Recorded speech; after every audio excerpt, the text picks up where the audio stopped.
Yan mga master, ito yung ating sasabak bukas, yung ating utod na yan, si utod yung pangalan natin.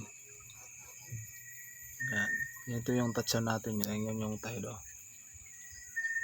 Sobrang bata pa yan, matapang na. Babalikan natin yun yung sumagot sa kanya doon sa may talisay, doon sa may talisay na area. May tatlo doon. Try natin bukas. Yan, try natin to kung makapasalpok ba, makapalapit ba master. Yan, ayos. Tapos ko na pinainom yan ng P50, kalahati lang yan mga master, para bukas maganda yung performance niya, kondisyon niya. So ayan,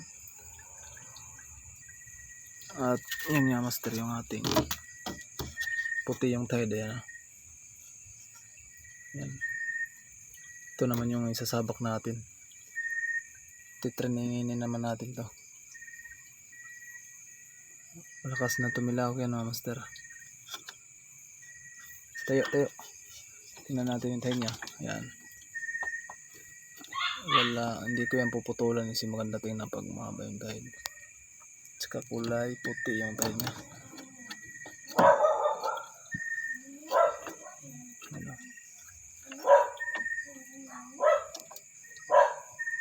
kulay puti yung tide nya. Ganda, gandang tilaw niya mga master. Yan, ayos. Iba natin. Yan ang huli natin, ang pungkol natin. Yan, sobrang hirap din mga master. Yan si Upos, yung matanda nating pangati. Yan, kondisyon pa rin master.